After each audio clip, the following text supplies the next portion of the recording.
We got George Orwell wrong. Everyone thinks 1984 is a warning about a government that watches your every move, forces you to listen to propaganda, and rewrites history. But Orwell didn't predict that the government would force you to do those things. He predicted that you would volunteer.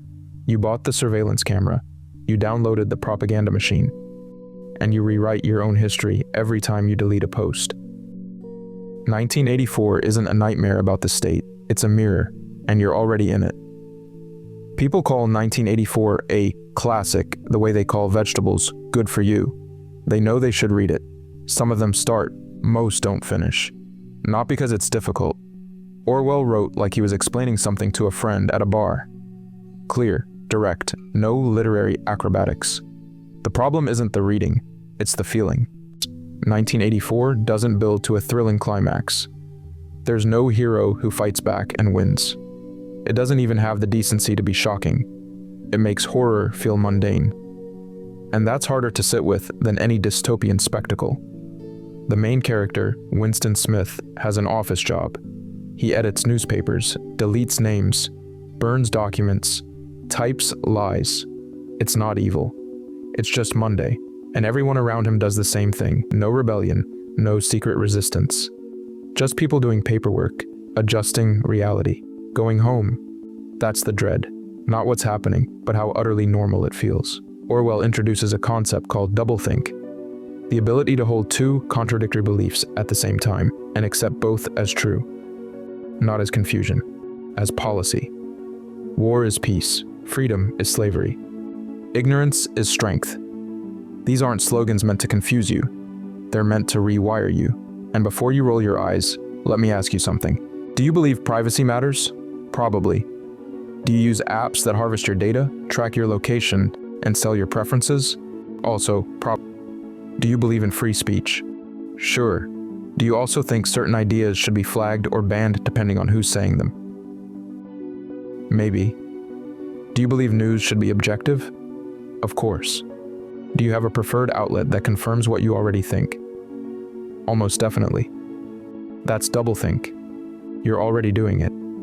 Not because you're stupid, because confronting the contradiction is exhausting. Because the contradiction has been built into the system so seamlessly that questioning it feels pointless. And the system was designed to make it that way. Orwell wasn't predicting thought police kicking down your door.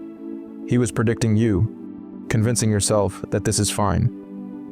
In the book, the telescreen is a device that watches you, listens to you, and tracks your movement. The ultimate tool of oppression, because you are forbidden from turning it off. But Orwell was an optimist. He thought the government would have to force us to install them. You paid $1,000 for yours.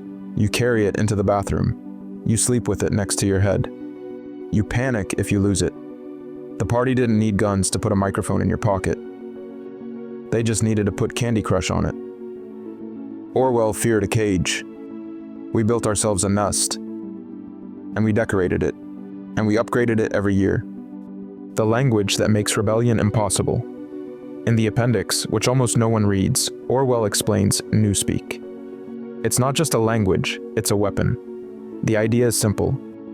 Eliminate words, eliminate thoughts. You can't think about freedom if there's no word for it. You can't critique the government if critique has been replaced with thought crime. The goal isn't confusion, it's making certain ideas linguistically impossible. Sound extreme? You don't have to agree with any specific example. Just notice the pattern. Language is being managed, curated, updated. Not by some authoritarian regime, by platforms, institutions, and algorithms that decide which words trend and which words get flagged. Orwell wasn't worried about dictators banning books. He was worried about the moment you wake up and realize you can't quite say what you mean anymore. Not because it's illegal, because the words don't fit the way they used to. And when you can't name the problem, you can't fight it. Every day in the book, everyone stops what they're doing. They watch a broadcast, on screen, enemies of the state, traitors, villains. And the crowd goes wild, screaming, faces twisted, not because they know these people, not because they've been personally wronged, because the screen told them to be angry. Winston watches and feels himself getting pulled in. He knows it's manipulation, he knows it's theater. But he can't help it. The rage is contagious, the crowd is loud, and for 2 minutes, he hates too. Now, open your phone, scroll until you find something designed to make you angry. A bad take, a corrupt politician, a villain of the week, something everyone is mad about today. Notice how it feels, the heat, the certainty, the urgency to respond, to share, to add your voice to the chorus. That's the 2 minutes hate, except it's not 2 minutes. It's all day. And it's not state mandated, it's algorithmic. The platform learned what makes you engage. Anger makes you engage. So it feeds you more. You're not being forced to hate. You're being nudged, and the nudge works. Every single time. And here's what Orwell understood. The target doesn't even matter. It changes weekly, daily. The point isn't who you hate, is that you're hating together. United in outrage, distracted by enemies. Too busy fighting each other to notice who's benefiting from the fight. Orwell imagined a government organizing collective rage to keep people distracted. He didn't imagine you'd voluntarily refresh the page to see what you're supposed to be mad about next. Early in the book, Winston does something radical. He buys a blank notebook, finds a corner where the telescreen can't see him, and he writes, just writes, his thoughts, his doubts, things he's not supposed to think. This is his rebellion, not violence, not protest, just the act of recording his own mind in private. If anyone finds the diary, he's dead. Now here's the modern version. You've had thoughts you didn't post, ideas you didn't share, opinions you didn't say out loud, not because they were cruel, but because they were off script, complicated, unapproved, and you've probably convinced yourself that's smart. Why invite trouble? But here's Orwell's question. If you can't think freely in private, if you've internalized the idea that some thoughts are dangerous, even when no one's listening, then what's the difference between Winston's telescreen and the audience you imagine judging you before you speak? The party didn't need to read his diary. They just needed him to believe they might. You carry the watcher inside you now, and you censor yourself before anyone else has to. That's the genius of it. The party doesn't need to monitor everyone. They just need everyone to believe they might be monitored. The rest takes care of itself. Winston gets caught, dragged to a torture facility, months of psychological destruction. But none of it breaks him. Not really. He confesses, he says what they want, but inside, he's still Winston. Until Room 101. Room 101 contains the worst thing in the world. Different for everyone. For Winston, it's rats, a cage of them, positioned to eat his face. And in that moment, faced with the thing he cannot endure, he does what he swore he'd never do. He begs them to hurt someone else. Someone he loves, someone who trusted him completely. He betrays her, not because he's weak, because everyone has a breaking point, and the party knows exactly how to find it. Here's what makes this scene so devastating. The party doesn't want Winston dead. Death is easy. Death creates martyrs. What they want is for Winston to destroy himself, to voluntarily surrender the last thing that made him human, his capacity for love, for loyalty, soft for holding on to something bigger than his own survival.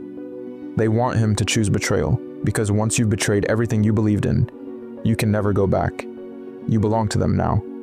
Not because they own you, but because you've proven you were never worth owning in the first place. You don't need a literal torture chamber to create this effect. You just need to find what someone can't afford to lose.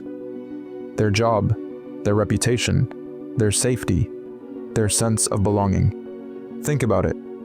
How many opinions do you hold privately that you'd never say at work? How many beliefs do you keep quiet because you've seen what happens to people who don't? You've watched careers evaporate over a single tweet. Friendships dissolve over a political opinion. Lives dismantled not by courts, but by crowds. You don't need rats. Nicker, you just need consequences. You just need examples. Once you know what someone fears losing, you don't need chains. You just need to remind them what happens if they step out of line. The cage doesn't have to be real. It just has to be possible. The party's slogan, who controls the past, controls the future. Who controls the present, controls the past. This isn't philosophy. It's operational strategy. Rewrite history, justify anything. Erase yesterday's truth, today's lie becomes unchallengeable. Winston's job, his actual 9 to 5, is making this happen. Pull old newspapers, change them. A chocolate ration that was cut becomes an increase. A failed war becomes a triumph. A person who's now an enemy gets erased from every photograph, every article, every record. Once the new version is printed, the old one is destroyed. There's no evidence, no contradiction. Just the current truth, which will also be replaced tomorrow if necessary. Now. How many times have you tried to find something you know you saw online, only to discover it's been deleted? Edited? Removed for violating community standards? How often have you watched a headline change between morning and evening? How frequently does the story you remember not quite match the version everyone's sharing now? You don't need a ministry of truth. You just need platforms that edit in real time. Algorithms that deprioritize inconvenient facts. A culture too busy to double-check. We built the memory hole ourselves. We just call it content moderation. Here's what people miss. The party doesn't rule through fear, not primarily. Yes, there's secret police. Yes, people disappear. But that's not what keeps most people in line. Routine does. Winston wakes up, goes to work, eats at the cafeteria, watches the telescreen, goes to bed. Repeat. The horror isn't dramatic, it's architectural. A society designed so stepping out of line requires more effort than staying in it. Why rebel when rebellion is exhausting? Why question when questioning leads nowhere? Why risk everything when compliance is easy and resistance is lonely? And here's the genius of it. The system doesn't even need to threaten you most days. It just needs to fill your time. Keep you busy, keep you distracted, keep you so focused on getting through today that you never stop to ask whether tomorrow should look different. Look around.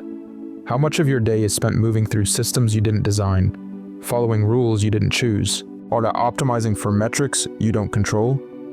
How often do you think about changing it? And how often do you just keep going? Because what else are you going to do? The party didn't win by being cruel. They won by being consistent. Once the routine set in, rebellion became unimaginable. Not because it was forbidden, because it was inefficient. At the end of 1984, Winston doesn't die a martyr, doesn't go down swinging, doesn't inspire a revolution. He loses, completely. He's reprogrammed, broken. By the final page, he's sitting in a cafe, staring at a telescreen, and feels a sudden surge of love for Big Brother. Not sarcasm, not a trick. He genuinely loves Big Brother now. The party didn't just defeat him, they converted him, erased the rebellion, rebuilt his mind. And here's the detail that haunts you if you think about it too long. Winston knows what happened to him. He remembers being tortured. He remembers room 101. He remembers betraying Julia. The party didn't erase his memory. They didn't need to. They just made him grateful for the destruction. He looks back at his former self, the man who questioned and doubted and resisted, and feels nothing but pity. That Winston was confused, lost, sick. This Winston, the one who loves Big Brother, is finally healthy, finally at peace. The torture wasn't punishment, it was medicine, and he's thankful they cared enough to cure him. Most people hate this ending. It feels cruel, hopeless, unfair. But Orwell wasn't writing a rebellion fantasy. He was writing a warning about what happens when power doesn't just crush you, it rewrites you. When the goal isn't to kill the dissidents, but to make them agree. Dead martyrs are inspiring. Defeated rebels are tragic. But converted rebels? People who once resisted and now enthusiastically support the thing they fought against. That's the ultimate victory, and it's terrifying because it's not hypothetical. You've seen it happen, maybe not to you. But you've watched people change their minds, not because they learned something new, but because holding out became unbearable. You've seen them adopt the language, the beliefs, the priorities of the thing they once criticized. Not because they were tortured, because they were tired, because at a certain point, the question stops being, is this true? And becomes, is this worth the fight? And when that shift happens, the party doesn't need to imprison you. They just need to wait. And they're patient. And maybe that's the real horror of 1984. Not the torture, not the surveillance, not even the lies. It's that Winston's story doesn't feel like fiction anymore. It feels like a preview. The only question left is whether you'll notice before you start loving Big Brother too. Or maybe you already do. Maybe you just call it something else now.